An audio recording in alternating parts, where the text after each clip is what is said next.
제가 한번 기도하도록 하겠습니다. 하나님 아버지, 우리 행복한 교회 수요일 성경 인물 집중 탐구의 시간을 갖도록 은혜 베푸신 것을 감사합니다. 하나님께서 만나게 해주시는 성경 인물 한 명 한 명이 하나님과 관계를 맺었거나 또 하나님과의 관계에서 멀어졌거나 그 모든 상황과 정황 속에 하나님의 뜻이 나타날 것인데 하나님의 뜻을 잘 발견하는 우리 모두 되게 해 주시옵소서. 하나님의 말씀을 가까이 하고 또 하나님의 사람들을 통한 하나님의 계획과 뜻을 잘 발견하여 이 마지막 시대에도 하나님의 마음을 시원하게 드리고 하나님께 순종하여 복받고 하나님께 기쁨이 되는 우리 모두의 삶이 되기를 원합니다.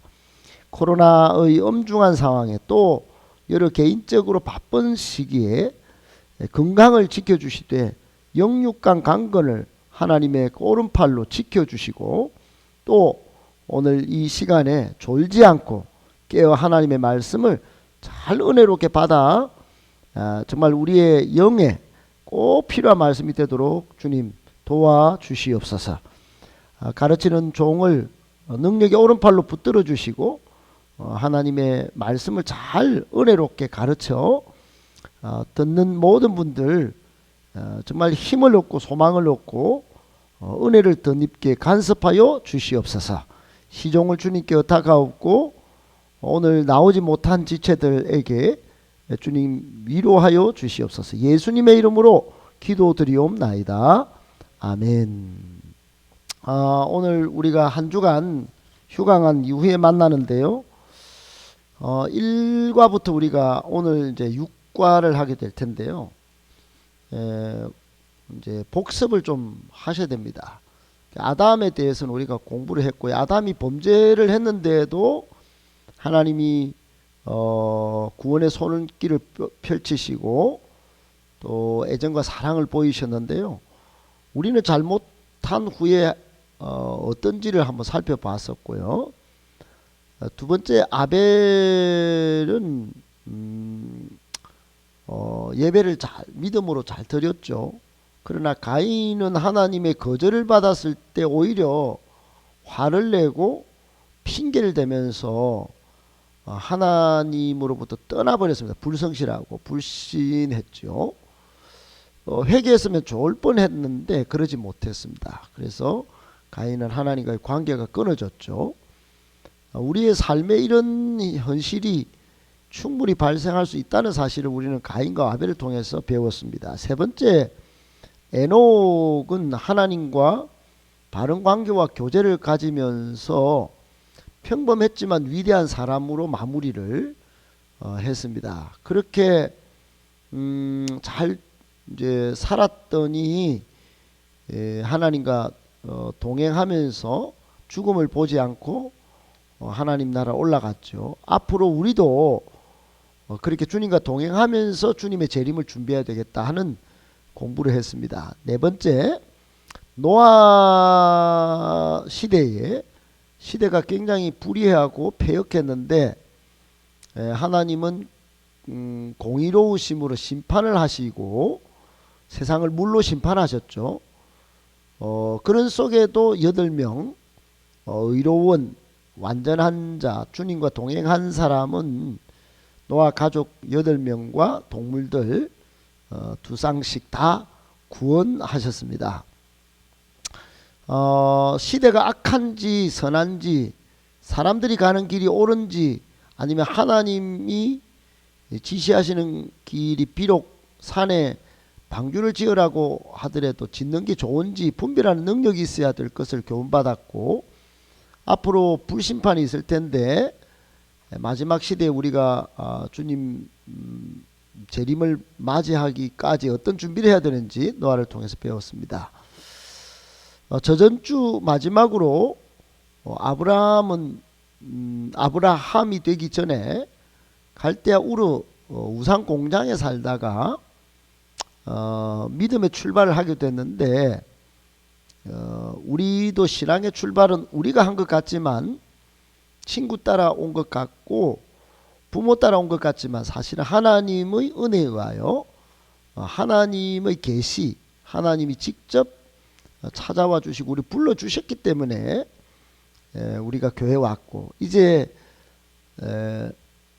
하나님의 사람으로 불러 쓰임 받게 됩니다. 그게 제일 관건은 이제 믿음인데 믿음이 자라야 되겠죠.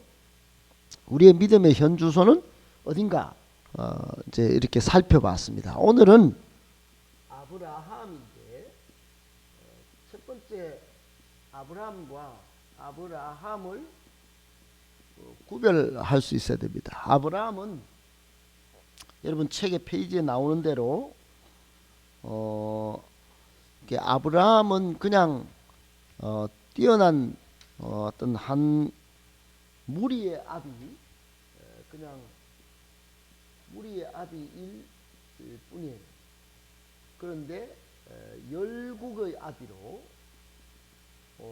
신분이 완전히 바뀝니다. 신분이. 그래서 우리 아브라함을 여러분 만나보게 될 때는 꼭 여러분이 신분과 존재의 변화 가능성, 여러분 이걸 주목하셔야 됩니다. 우리는 하나님과의 관계에서 이 정도는 부족하고 또 실수도 있을 수 있지만 하나님과의 관계에서 신분과 존재가 계속 변화하는 겁니다. 그래서 오늘 아브라함을 우리가 이제 만나게 될 것이고요. 이 아브라함이 이제 열국의 아비로서 변화하는 과정 가운데 최고의 헌신, 아들 이삭을 이제 모리아산에서 바치잖아요. 이게 상관관계가 있습니다. 뭐하고 관계가 있냐면 성숙한 믿음하고 관계가 있어. 상관관계. 여러분 제가 이건 지금 정리해 주는 거는 이후 들어가서 진행이 될 때라도 여러분이 쉽게 따라오도록 미리 말씀드리는 거예요.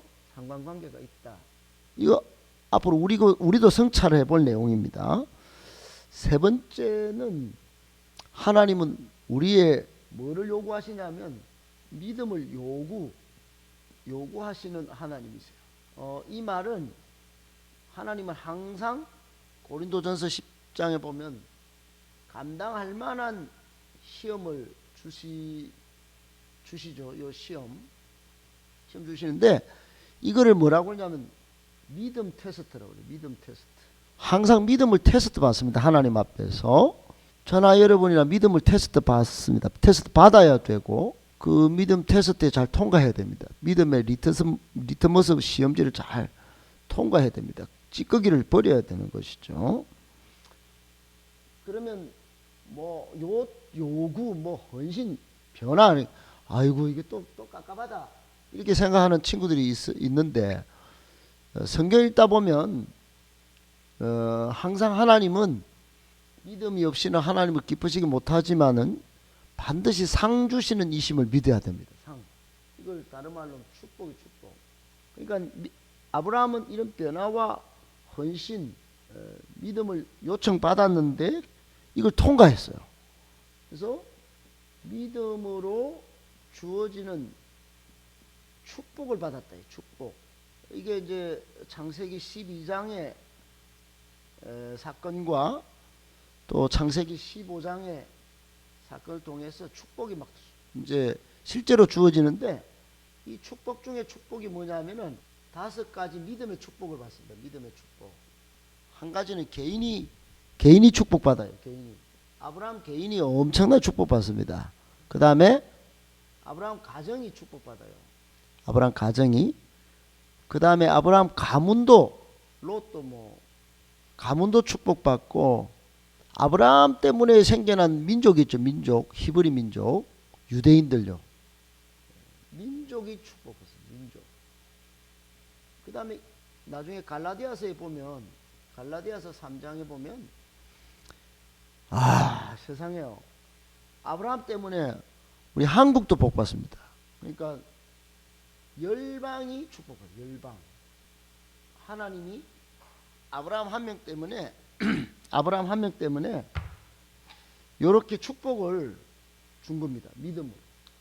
아브라함의 믿음을 보시고 복을 이렇게 줘버렸어요.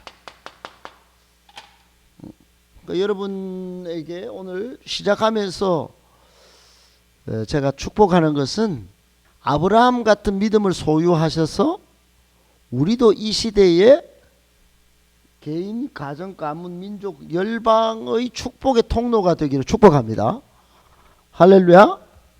하나님은 이 시대에도 영적인 아브라함을 찾고 계셔요. 그래서 여러분 영적 아브라함의 축복을 여러분이 받아 누리셔야 됩니다. 할렐루야.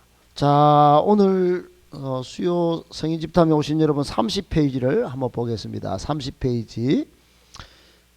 여러분 책이 없는 분들은 책을 사셔야 합니다. 책을. 자, 오늘 탐구 1 우리 이제 성인 집탐이니까요. 탐구를 해볼 텐데 오늘 3번 탐구할 겁니다. 첫 번째는 제목을 읽어봅니다. 시작. 하나님을 믿는 아브라함 탐구합니다. 1번 다 같이요. 15장에 아브라함을 이해하기 위해서는 14장의 배경을 알아야 합니다. 하나님의 위로의 말씀은 아브라함의 어떤 상태들을 나타냅니까? 그랬는데 여러분 창세기 15장하고 여기 아까 적어놨죠 제가? 창세기 12장하고 나오는 아브라함을 잘 보셔야 돼요. 그러니까 아브라함도 실수를 합니다. 실수를 하는데 그때마다 믿음의 테스트를 통과하고 갑니다. 또 하나님이 직접 복도 주시고 창세기 12장에 그랬죠. 그리고 15장에 와서 아브라함이 하나님을 만나는 거예요. 그래서 여러분이 15장을 읽고 오셨겠지만 다음 주에도 그 다음 롯을 좀 읽어 오셔야 됩니다. 자, 15장에 보면 아브라함이 롯을 구한 다음에 15장 1절에 보면 이후에 여호와의 말씀이 환상 중에 아브라함에게 임하여 이르시되 아브라함아 두려워하지 말라. 나는 내 방패요 너의 지극히 큰 상급이니라. 하나님과 아브라함이 연결이 돼요. 그러니까 하나님은 아브라함의 방패가 되겠다. 그리고 너의 지극히 큰 상급이 되겠다. 이런 말씀을 하신 거예요. 이게 14장하고 연결이 이제 관련이 있다는 겁니다. 그리고는 2절에 보면 답이 있어요. 아브라함이 이르되 하나님 저는 자식이 없거든요. 제 상속자는 요 지금 데리고 있는 이 할아버지 같은 이 종 다메섹 사람 이 엘리에셀이 제 아들 같습니다. 이렇게 이제 말을 했어요. 아브라함이 또 제 씨가 없는데 하나님이 안 주셨지 않습니까? 그래서 요 제 집에서 기른 얘가 안 되겠습니까? 그때 4절에 하나님이 그 사람이 알거든. 네 몸에서 나올 씨가 네 상속자가 될 거야. 그리고는 5절에 밖으로 데리고 이제 아브라함 데리고 나갑니다. 그리고 하늘을 별을 보고 이 별을 한번 세어봐. 셀 수 있나? 그리고는 네 자손이 이 별과 같을 거야. 그리고 6절에 유명한 말씀합니다. 6절을 한번 읽어보실까요? 다 같이 시작. 아브라함이 여호와를 믿으니 여호와께서 이를 그의 의로 여기시고 이거는 성경 구절 가운데 여러분 기독교를 믿음의 종교라 그러잖아요. 또 의의 종교라 그럽니다. 그러니까 하나님을 믿는 종교죠. 그러니까 여기 한 구절에 그 모든 기독교에서 말하는 핵심 신학이 여기 다 들어가 있는 거예요. 뭐가 들어가 있습니까? 아브라함이 여호와를 믿었다는 거예요. 이신칭이 들어보셨죠? 믿음으로써 의롭게 된다. 처음으로 보여준 사람이 아브라함이에요. 그러니까 창세기 15장 6절은 신약의 예수님도 바울도 이 사실을 알고서 신학을 펼쳤어요. 그러니까 성경을 봤는데 창세기 15장 6절을 모른다 그러면 큰일 나는 겁니다. 그러니까 아브라함이 요때 별을 보고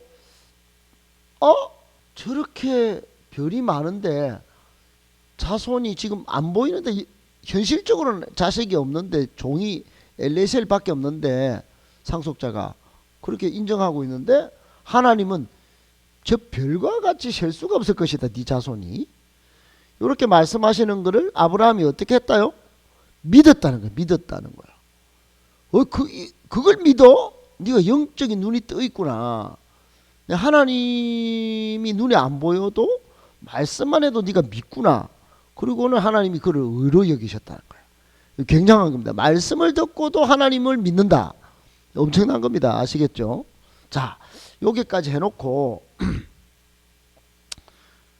물론 뭐 그 이후에 이야기를 쭉 이제 살펴봐도 성경 자체만 봐도 굉장히 큰 은혜가 될 텐데, 어떻든 지금 우리는 성경임을 탐구하는 거니까요. 자, 선으로 한번 연결해 봅시다. 나는 너의 방패요 하는 말은 14장과 연결이 있는 거예요. 14장에 아브라함이 조카 롯을 구하기 위해 318명을 동원해 가지고 적군을 막 쫓아가서 건져냈단 말이에요. 그러니까 하나님이 이제 내가 너를 지켜줄 거다, 적군의 역습을 두려워할 때 주신 말씀이라고 볼 수 있는 거예요. 그 다음에 큰 상급은 내가 반드시 없는 걸 있게 만드는 거다 하는 것을 말씀해 줘. 후손이 없음을 고민하는 아브라함을 위로하는 말씀이라고 볼 수 있어요. 하나님은 위로하시는 하나님이세요. 아멘. 네, 위로하시는 하나님. 두 번째, 이때 같이 읽어봅니다. 시작. 이때 하나님은 시청각을 활용하십니다. 그 방법과 아브라함이 얻은 결과는 무엇일까요? 우리가 조금 전에 읽어봤잖아요. 15장 5절에 하나님이 아브라함을 바깥으로 데리고 나가요. 그 바깥이 우리가 있는 요 동성로가 아니었을 거예요. 동성로는 가면 화려한 네온 사인은 보여도 안 보입니다. 앞산에 올라가도 앞산도요 별로 보이는 게 별로 없어요. 아마도 몽골 또는 유대인들이 그때 당시만 해도 공기가 좋았을 테니까 바깥에가 밤 되면 엄청난 별이 있었을 거예요. 그래서 그 바깥으로 나갔을 거예요. 그래서 별을 봤죠. 별을 세어봐라. 밤하늘에 별을 보게 하셨다. 네? 아시겠죠? 밤하늘에 별을 보게 하셨다. 방법이죠. 방법. 아브라함이 얻은 결과가 뭐냐? 밤하늘에 별을 보게 하시고 후손을 약속하셨다. 이게 하나님이 시청각 교육을 한 겁니다. 시청각. 밤하늘에 별을 보게 하시고 후손을 약속하셨다. 후손을 약속하셨다요. 맞죠? 네. 적용할 거는 많습니다. 우리도 늘 이렇게 말씀하시고 보여주셔요. 시청각 교육을 하십니다. 예배 중에도 이런 환상을 보게 하셔요. 근데 아브라함이 어떻게 했냐? 믿게 됐다는 거예요. 믿게 됐대요. 6절에 아브라함이 여호와를 믿으니 그랬어요. 즉각 믿었습니다. 믿었어요. 6절에 보니까 아브라함이 여호와를 믿었다.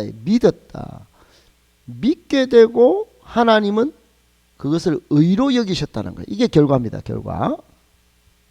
자, 밑에 생각하기 있죠. 생각하기. 여기 보면 다 같이 한번 읽어봅니다. 시작. 여기서 정식으로 아브라함이 여호와를 믿으니라는 말이 나온다. 그것을 하나님은 의로 여기신 것이다.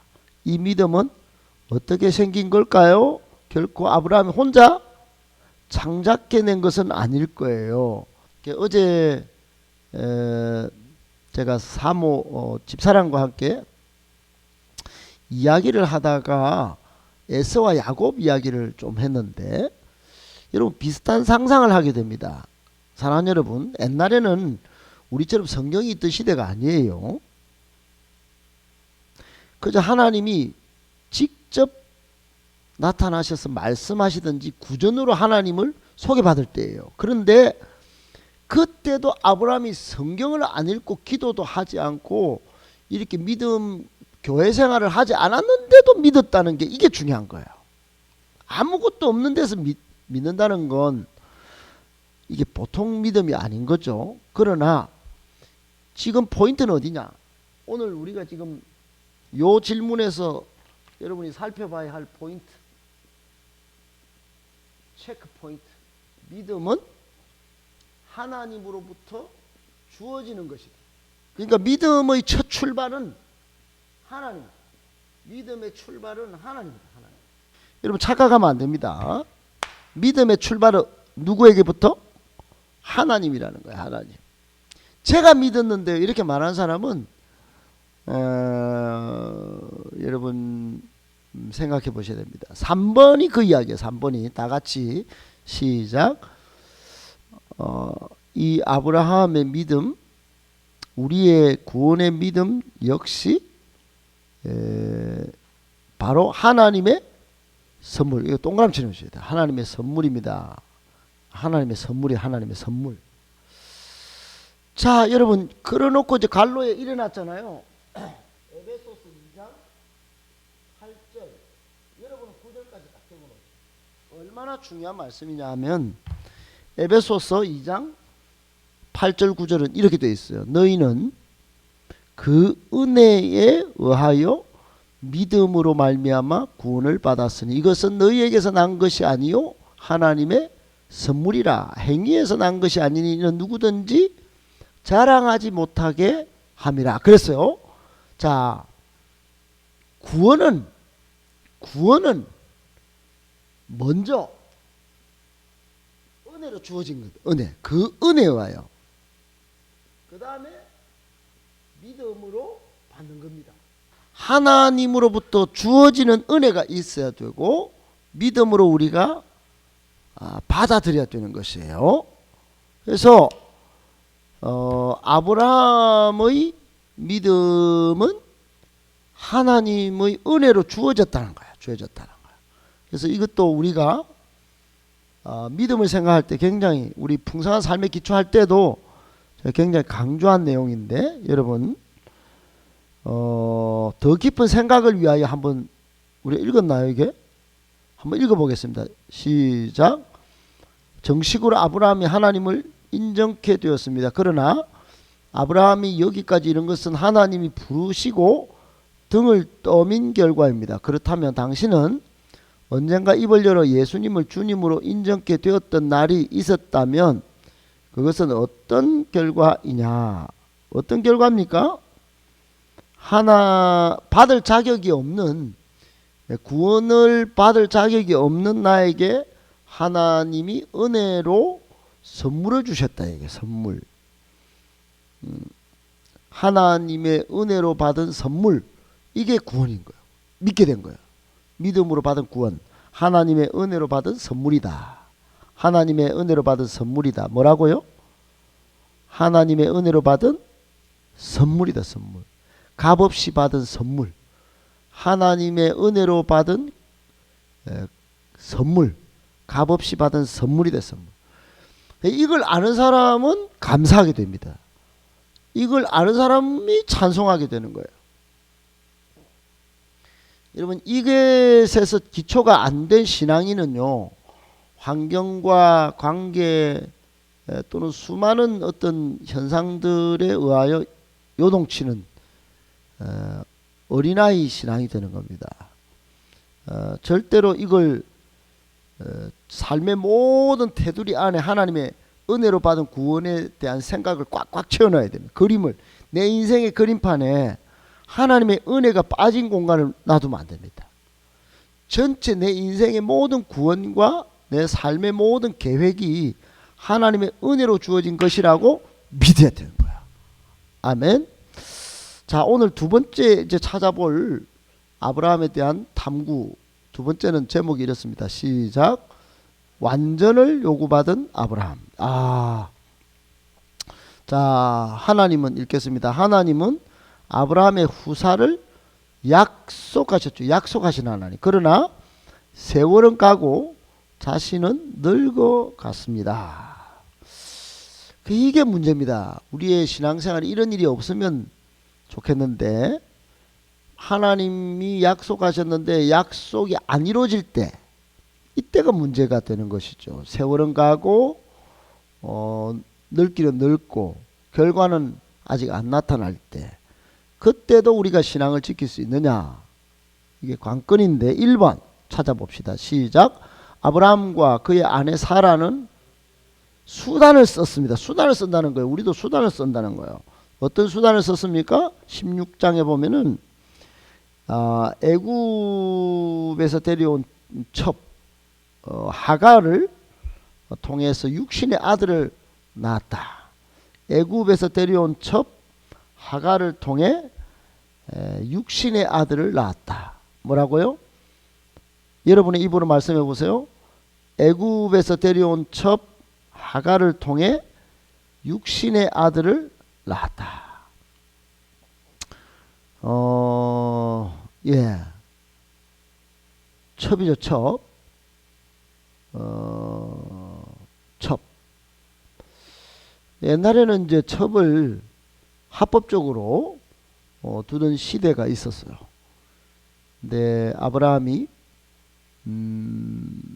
뭐 문제가 안 됐어요. 그때 시대 상황에서는 첩 하갈을 통해 육신의 아들을 낳았다는 거예요. 자, 16장 2절을 한번 창세기 16장 우리가 안 읽어봤을 테니까 한번 찾아서 한번 읽어보도록 하겠습니다. 창세기 16장 2절 시작.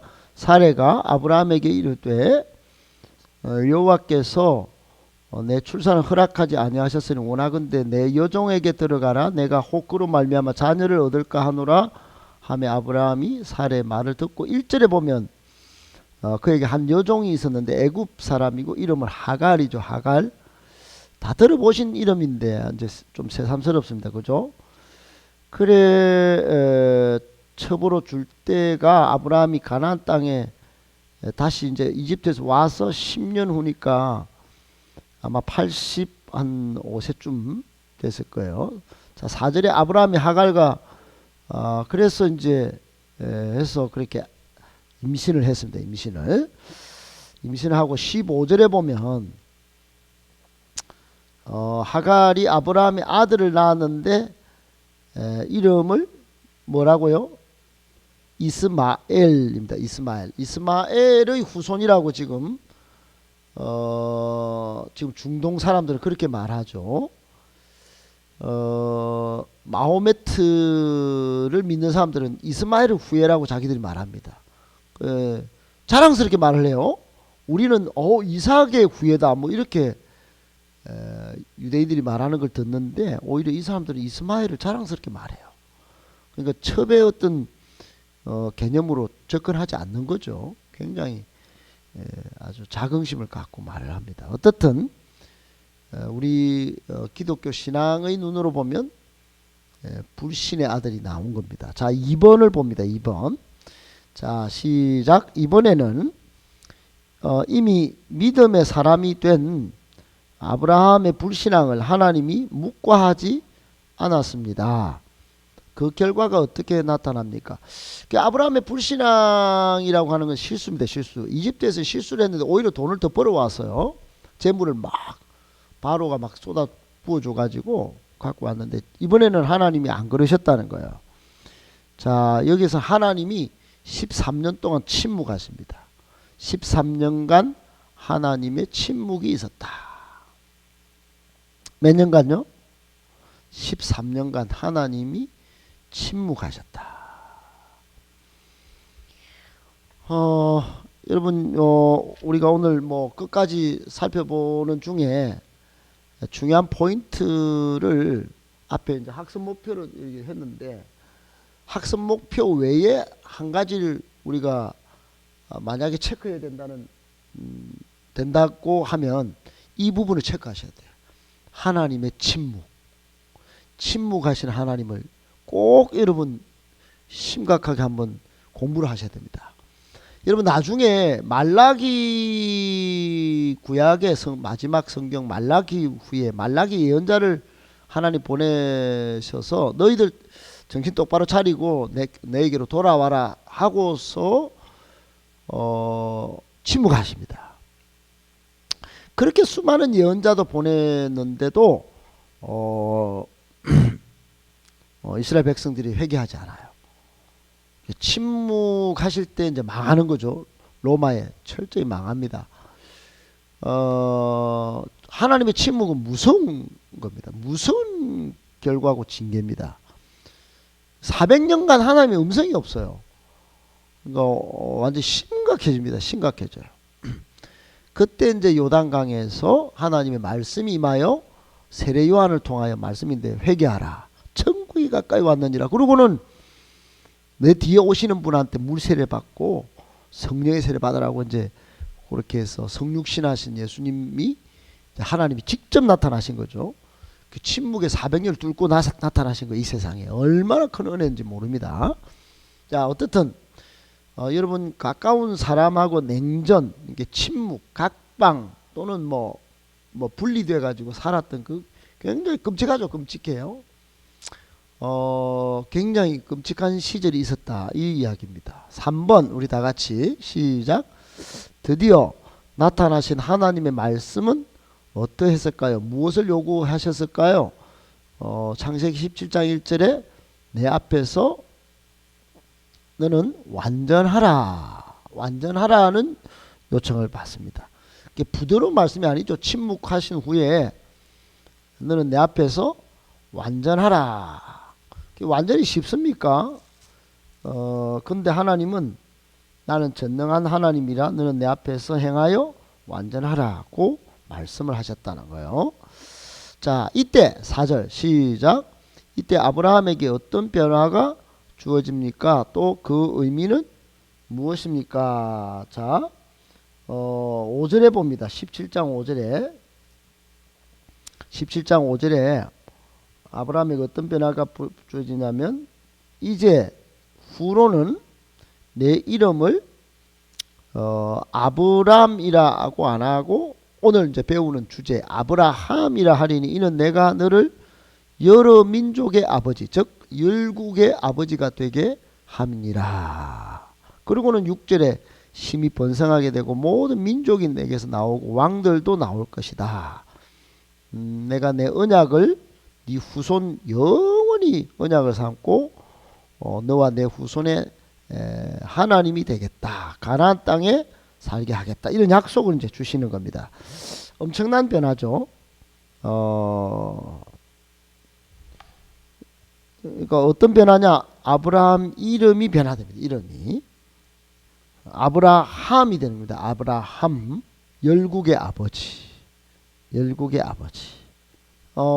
그리고 하나님이 되겠다고 이제 말씀하셨으니까 아브라함이 하나님 이럴 때마다도 언약이 생각났을 겁니다. 그죠? 그러니까 아브라함한테는 야, 언약이 막 생각난 겁니다. 이제 막 항상 생각이 나는 거죠. 여러분도 교회 나올 때 큰 변화가 나타났을 때를 한번 기억해 보세요. 그 변화가 나타나면 하나님이 달리 보이는 거예요. 예? 아마 아브라함도 그랬을 겁니다. 5번 다 같이요. 그리고 하나님은 아브라함에게 재차 언약을 확인하기 위해 어떤 징표를 주십니까? 할례 징표를 줍니다. 할례 의식을. 17장은 좀 칼 같은 느낌이잖아요. 일자도 칼이고 7은 낫 같잖아요. 낫으로 그 남자의 생식기를 자른다는 생각을 하면 17장이 아브라함의 할례 언약 할례장입니다.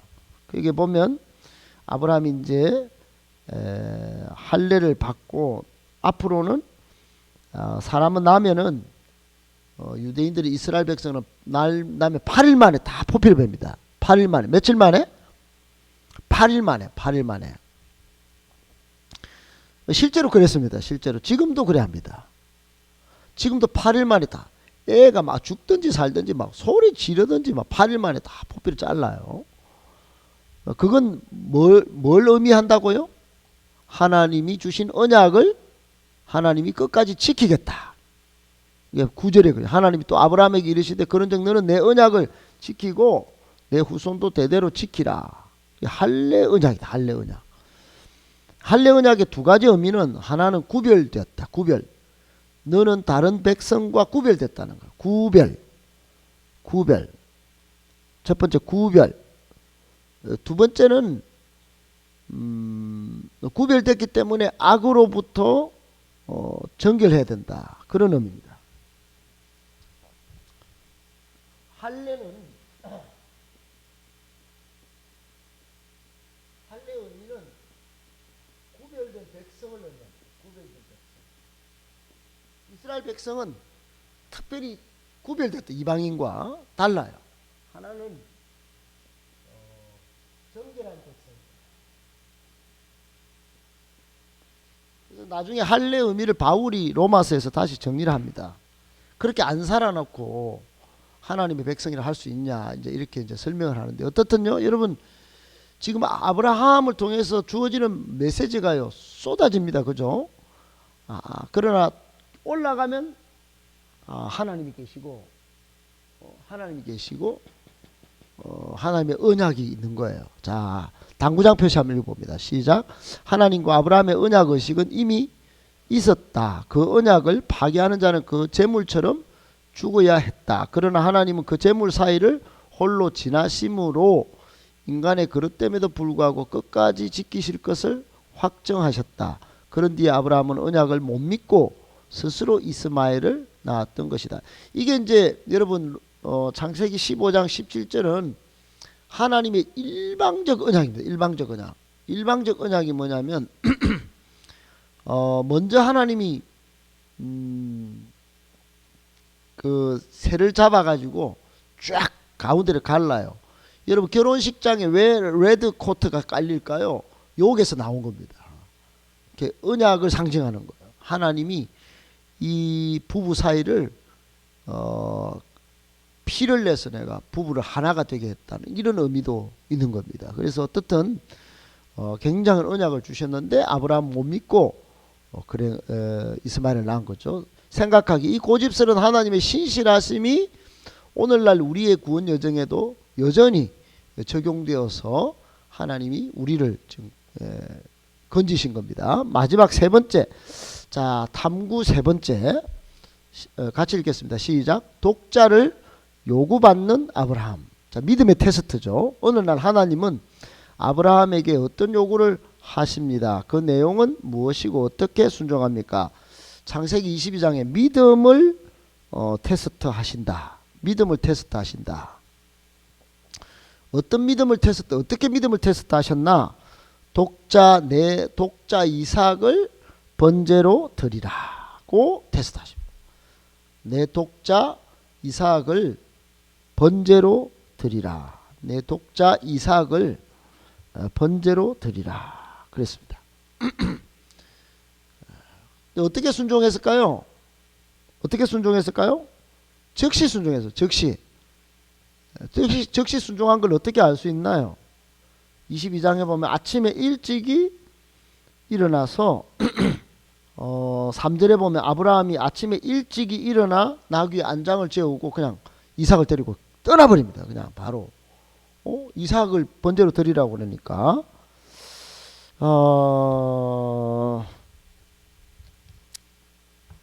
여러분 여기에 빠져 있는데 아까 할례도 살펴봐야 되지만 하나님의 침묵도 아까 살펴봐야 된다 했죠.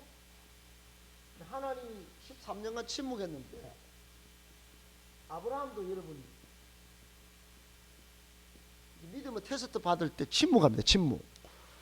그래서 이게 철학자 키게르 케고에 의하면 엄청난 중요한 믿음의 행위였다 이렇게 봅니다.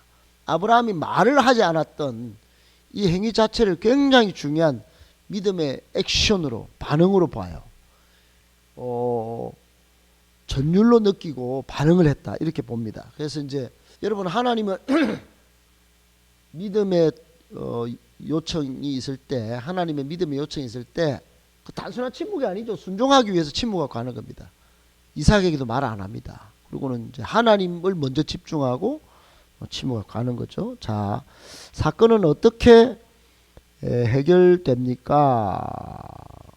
창세기 22장 13절에 보면 하나님이 순양을 대신 준비하셨다. 하나님이 순양을 대신 준비하셨다. 그 대신이 나오면 참 좀 반가운데, 하나님이 이삭 대신에 순양을 대신 제물로 준비하시고는 이삭을 데리고 오랐고, 먼저 그렇게 하나님이 하신 거죠. 근데 사실은 순양을 준비해 놓고 계신 거예요. 그러니까 그게 테스트인 거죠. 집에서 떠날 때 모리아산으로 갈 때는 이삭밖에 없었는데 모리아산에 순양을 준비해 놓고 있었던 거예요. 칼을 딱 드는 순간 그거 순양을 발견하게 되죠. 그래, 이런 사건은 어떻게 해결됐냐? 여호와 일의 하나님이 사건의 해결자가 되십니다. 그죠? 네, 그렇게 보시고, 자, 여기서 아브라함은 어떤 인정을 받습니까? 12절. 그러니까 창세기 22장 12절은 여러분 이게 암송구절입니다. 암송구절. 너무너무 중요한 구절이에요. 그러니까 22장 12절은 여러분이 사실은 암송해야 될 구절입니다. 여기 왜 암송해야 되냐면은 하나님이 아브라함의 믿음을 테스트하시고 내린 어떤 판정, 인정이기 때문에 그래요. 다 같이 시작. 사자가 이르시되 그 아이에게 내 손을 대지 말라. 그에게 아무 일도 하지 말라. 내가 내 아들 내 독자까지도 내게 아끼지 아니하였으니 내가 이제야 내가 하나님을 경외하는 줄을 아노라. 여러분 성경에 이제 전도서나 시편 다 꺾어 읽어보면 여호와를 경외하라는 것으로 결론이, 주제가 그래, 주제가. 그러니까 아브라함은 하나님을 믿었고 경외했다는 거예요. 아들까지도, 독자 아들도 안 아끼고요. 100세 난 아들까지도 안 아끼고 하나님을 경외했다. 하나님을 경외하는 것이 지혜의 근본이 되는 것입니다. 여기서. 자, 넘어갑니다. 이 절대적인 순종에, 그러니까 여기서 그는 어떤 인정을 받습니까? 하나님의 아들보다 더 소중히, 하나님을 아들보다 더 소중히 여겼다는 인정을 받습니다. 하나님을 아들보다 더 소중히 여겼다. 아들보다 더 소중히 여겼다는 인정을 받습니다. 네가 네 아들 독자보다도 여호와를 경외하는구나, 그랬다는 거예요. 믿음의 테스트를 통과한 거죠. 아멘이십니까? 예, 자, 이 절대적인 순종의 믿음이 하란이나 애굽에서도 가능했을까요? 우리가 알고 있잖아요. 하란에서는 아버지 데라 따라 우상을 섬겼고, 애굽에서는 부인을 누이라고 속였죠. 그래서 그때는 안 통했습니다. 그러니까 고린도전서 10장 13절, 드디어 아브라함의 믿음이 성숙하게 된 거예요. 그전에는 미성숙해가지고 감당할 만한 시험이 아니었다 이거예요. 그러니까 고린도전서 10장 13절이 무슨 말입니까? 고린도전서 10장 13절을 혹시 여러분 기억하십니까? 하나님은 우리에게 감당할 만한 시험을 주신다는 거예요. 아멘이십니까? 하나님은 우리에게 감당할 만한 시험을 주신다. 하란에서는, 애굽에서는 그런 믿음이 없었단 말이에요. 그러니까 테스트를 통과를 못하는 거죠. 아브라함이 넘어질 수 있기 때문에 그때는 완전하라 이렇게 하지 않고 또 아들을 바쳐라 이렇게 하지 않으셨다는 거예요. 자, 2번 창세기 22장 17절 18절에서 천하 만민이 누구를 통해 복을 받습니까? 아브라함이죠, 당연히. 이것은 누구를 가리킵니까? 갈라디아서 3장 16절 훗날 오실 예수 그리스도를 가리킵니다. 훗날 오실 예수 그리스도를 가리킵니다. 예수님은 어떻게 표현하십니까? 요한복음 8장 56절에 아브라함이 성육신하신 예수님을 내다보았다고 표현하십니다. 아브라함이 성육신하신 예수 그리스도를 내다보았다고 표현하십니다. 자, 요한복음 8장 56절을 한번 보실까요? 8장 56절. 그러니까 이 성경을 이렇게 보면 아브라함의 믿음이 대단한 거죠. 예수님에게도 언급될 정도니까. 자, 거기 보시면은 자, 너희 56절에 보면 너희 조상 아브라함은 나의 때 볼 것을 즐거워하다가 보고 기뻐하였느니라고 예수님이 직접 아브라함이 그때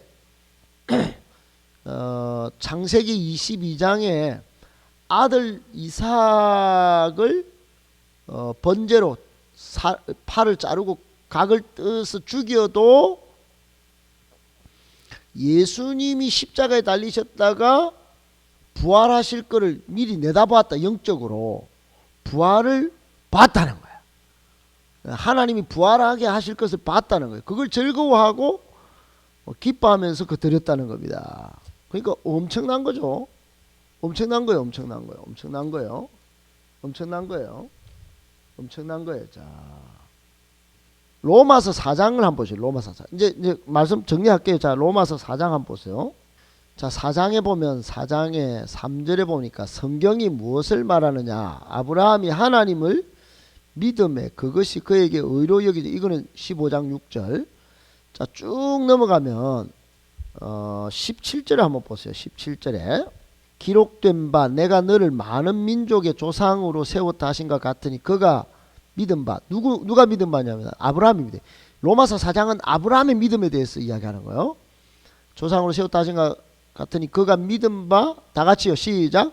하나님은 죽은 자를 살리시며 없는 것을 있는 것으로 부르시는 이시니라. 18절 아브라함이 바랄 수 없는 중에 따라 바라고 믿었으니 이는 내 후손이 이 같으리라 하신 말씀대로 많은 민족의 조상이 되게 하려 하심이라. 그러니까 여러분 거기다 적어 놓기를 로마서 4장 17절 18절을 적어 놓고 나중에 묵상하셔야 돼요. 왜냐하면 아브라함은 창세기에 보면 별로 믿음이 없는 것 같은데 나중에 예수님의 요한복음 8장이나 바울이 말한 로마서 4장에 보면 아브라함은 하나님의 부활을 믿은 거야. 부활을 믿었다. 부활하게 하시는 하나님을 믿은 거야. 예수님이 부활을 하실 것을 믿었단 말이야.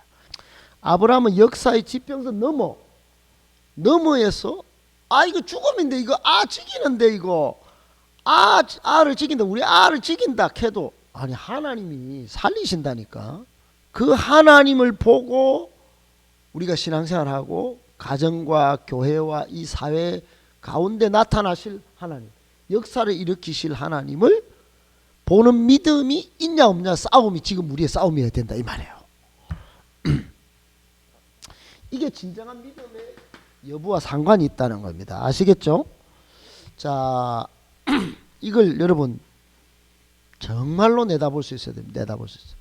이런 걸 못 본다 그러면 백날 교회 다녀서 예배 시간만 채우다가 여러분 나중에 예수가 먹고 이리 되는 겁니다. 지금도 우리 가운데는 그런 친구들 많습니다. 수도 없이 가르쳐놔도 이 사실 앞에 픽픽 쓰러지는 사람 많습니다. 돈 앞에, 또 직장 앞에, 배우자 앞에, 관계 앞에, 뭐 여러분 유혹 앞에 다 넘어지는 거예요. 다. 하나님에 대한 이해가 여러분 온 오감으로 안 와닿기 때문에 그런 일들이 벌어지는 거예요. 생각하기. 그는 순례자의 삶을 히브리서 11장 10절에는 뭐라고 하냐. 거기는 아브라함의 생애를 하나님을 나라를 내다본 순례자의 삶이었다. 그렇게 말합니다. 그가 하나님이 계획하시고 지으실 터가 있는 성을 바랐다. 계획하신 거. 하나님의 역사를 일으키는 지평선 너머의 계획을 하나님의 크신 계획을 봤다는 거예요. 봤다는 거예요. 이 땅은 그냥 지나가는 삶이고 자, 그는 순례자의 삶을 살았다. 그의 소유는 막벨라 굴 또 함께 묻힌 무덤밖에 없었는데 다음에 주실 성이 있다는 걸 믿었다는 거야. 네? 히브리서 11장에 보면 아브라함의 믿음을 우리도 다 소유하실 수 있기를 축복합니다. 오늘 여기까지 할게요. 수고하셨습니다. 감사합니다.